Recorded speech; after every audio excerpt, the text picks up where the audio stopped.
Hey, this is Stacia. We're gonna finish up my gold flashcard set number 1 by doing 7 through 10. Okay, so these are a little more opening based, but hopefully that's okay. So I've been interested in the Ponziani. I want to broaden my repertoire and have some side weapons, or even just one that I could pull out whenever I want to, so I'm not forced to play the same thing every game. It's probably way overdue, but okay. So if we were going to play the Ponziani, we would start like this. And after knight c6, I would go c3. Right now I like to play bishop c4, but c3 is interesting. And I hate facing it as black, so that's part of the reason I like this. Okay, and here there's a question. There's 3 good moves for black. What are they? And which one is the most testing? So clearly our pawn is still hanging, right? So they could choose to attack it with knight f6. They could choose to attack it with d5. But I do also know that bishop c5 trying to stop d4 is also a move. So those are all pretty interesting. So d5 is the one that is most testing, actually. And after this, and this is where it pays to look at opening theory, because I don't think I would come up with a move like this on my own. But the idea is to pin this knight, but not with the bishop, with the queen. So queen a4. And part of the idea is that the queen is actually guarding the pawn on e4. So black does take in the main line here. But then we play knight takes e5, attacking the pin knight. So the most natural looking move in the world is bishop d7, breaking the pin. But here white gets a very nice position with knight takes bishop and queen takes pawn check. Yeah, so we are up a pawn and we have the bishop here. So that's, what more do you want? So that's why I did this. And, you know, I just like to learn one thing at a time. So that's what I learned. Let's go to the next chapter. Okay. So this one has to do with playing against the king's gambit. So here, there are some lines that I face that I don't know what to do. And this is one of them. So we're going to look at this. And if I learn one new thing, I'm pretty happy. Okay, so this is King's Gambit. I like to take the pawn. Okay, and then go d5. Because this creates the most open type of game. And then knight f6. I don't want to take with a queen because knight c3 comes with tempo. Yeah, and here, I mean, it feels more obvious to me now, like, how to deal with this, but I used to not know how to deal with this, and I'd be like, what am I supposed to do? Like, those pawns are, like, annoying, right? And if you try to just play, like, bishop here, d4 comes, followed by this, like, it's not good. Like, you can get crushed. So the best move is actually c6. And, yeah, we're giving back one pawn, but we're still holding on to this for the moment. Now notice that white's trying to get that pawn now. But now here's what I learned is this continuation is pretty instructive. So part of what we want to do is develop and castle as quickly as possible. So one way to do that is to play this move. Okay, that's check because I said so. And after the knight blocks, we can just simply castle. And when I was analyzing this line, I was like, you know, I'm worried about d5, you know? Like d5 comes. I can't go there. I can't go there. Like, what am I supposed to do? You know, like, I don't want to go to e7. Like, but here, black's actually winning. Or black's much better at least. We go check, bishop blocks, and now there's a key move. So if you want to pause your video and try to find it, go ahead and do so now. I think moves like this are really hard to find because it's not a check, it's not a capture, it's just a move. But it sets up, I mean, it sacrifices a piece, but not how you would think. It's queen b6. Okay, why would we play queen b6? Well, the reason is that knight e4 is pretty strong, right? Because we're going to attack that pinned knight. It doesn't look all that easy to defend. White's not castled, and we're going to get a lot of play here. So like if knight e4, pawn takes, I think we just take, and after takes is check, and we're going to at least get the exchange back for the piece. But we also have better development. So queen b6 makes knight e4 even stronger. That's what this move is. And it does something else. It stops black from castling. Because, you know, if I make a random move like h6, I think white would castle. Or take my knight. Both are probably good. But they might just castle. So queen b6 stops them from castling and says, really, really, take my knight. That's what it's saying. And then when they take the knight, knight e4. But this time knight e4 attacks that, but it also threatens mate. So that's annoying, right? Regarding that too. So that's the idea here, and it's very strong and very instructive, I think. So white has to block with their queen. It's like the only thing to do. The queen comes out, blocks the mate. Oops. The mate here. And also protects the knight. So what to do? Well, we go ahead and take the knight. I wish I understood these lines. I don't think I do. We take the knight, they take our queen. All right, so now I don't think discoveries are any good because this queen's attacked by a pawn already. So I don't want to do something like this and allow that. And then when I take, they take us. Like, I don't think we want to do that. So, I'd be very tempted to play this move, though, I have to say. Very tempted. But I guess once we do that,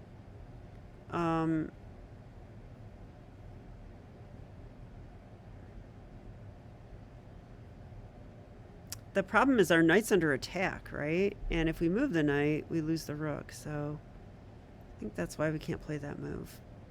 So actually the only move is to take this. And then when they take the knight, we fork. And we take our material. And at the end of all this, because we sacked a piece, but then we took on c3, and then we forked. And at the end of all this, the bishop has to move out of the way in order for them to get that. So we have time to save our bishop. So we can do that. And, okay, they can take there, fine, but we take here. And, well, if we do material count, we're up the exchange. Both sides have 2 bishops. But we have a rook for a knight. Pawns are equal, except for one thing. We're about to win that one. I don't see a way to defend it. Tell me if you do. This is not a good defense because of bishop takes rook. So I don't think they can defend it. So yeah, this is actually like just almost winning for black. Almost. So pretty interesting. All right, so we have 2 more left. So let's do this. Okay. What would you play in this position?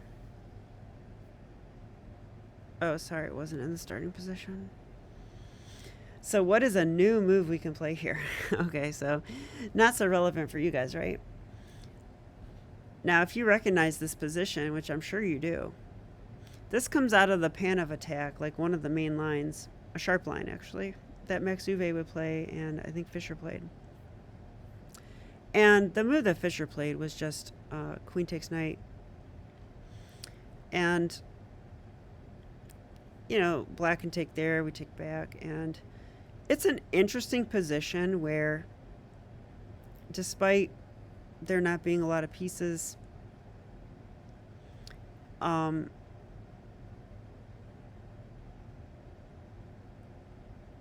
and I feel like black tries to trade queens at some point. It goes into an ending, I'll tell you that.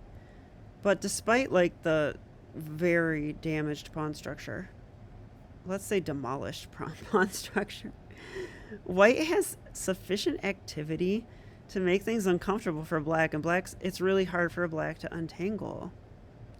So I have a game on my channel in this line if you want to see it. I actually think it's Fisher versus Fine? Fisher versus somebody. And it's called like Theoretical Scuffle or something, but you could find it, and it's a very, very interesting game. But I have not done so well in those positions. They're hard to understand for me. But I could choose to play something I like better, which is to sacrifice. So instead of taking the knight, I can play this.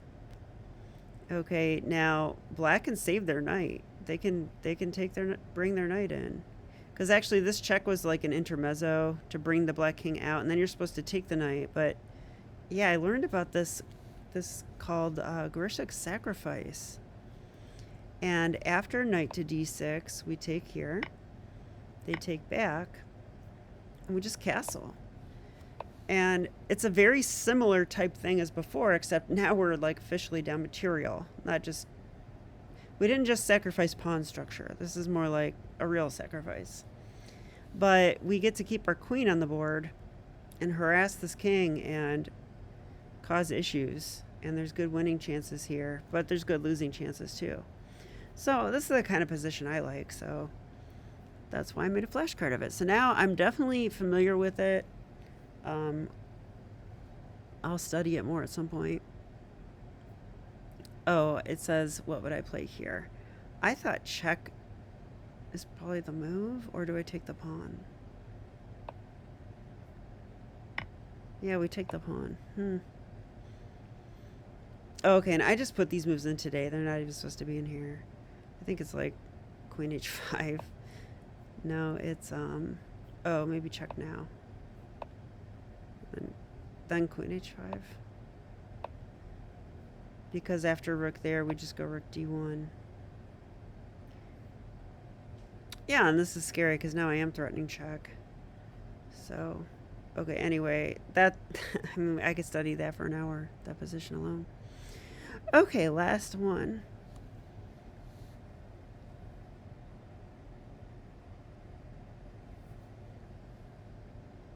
Wow, so sorry that these weren't in the starting position. But I did do them earlier today, so maybe that's why. Okay, so what is the best move for white? I said find 3 candidate moves.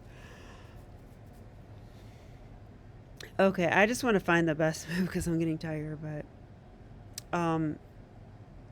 if you want to pause your video, go ahead and do so now. Okay, so we have an issue, right? The issue is our knight's under attack. I would love to play knight c7. Like, all I need is 1 tempo, 2 tempos. But then we could play it, and that's going to win material. But the knight's under attack. I think if we just retreat the knight, that's kind of lame. And I don't know what's happening after like e5, and black's going to start getting their pieces out. So here, I played this move in the game actually, but I did not understand how strong it was. A4 is really nice. Okay, because if, yeah, knight takes a7 is also good if you saw that one. But after a6, we don't move the knight. This is sort of the point. The point is that we play rook d1, and that attacks the queen. Now the queen can't take our knight, right? Because there's still a pawn guarding it. But the queen has to keep guarding c7. If she doesn't, black's going to get forked. So I think, you know, queen has to go there to guard c7. And now, what a nice little maneuver, right? Like rook d1, rook c1. And it looks kind of silly, like we're moving our rook twice in a row, because we are. But now that square is good luck. Good luck is all I have to say about that. So the queen's attacked. She has to move. Yeah, and I think I'll just show the continuation here. Check. Let's take. Then let's... Okay, bishop d6 blocking. Now we can get a tempo on the queen. The bishop's even guarding it, which is nice. Okay, and then I think here there was like maybe this move. Yeah, queen g3 is so strong because we're attacking that, which will win the rook, and we could also just take there. I think everything's winning here. So I don't know what's actually best.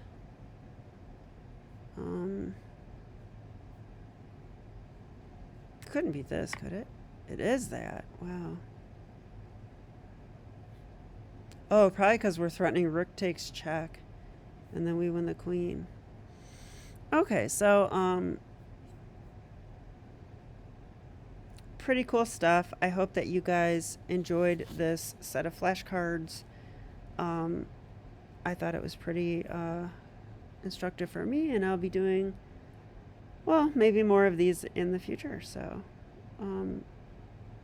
have a great day, and I'll be back with more chess. Bye.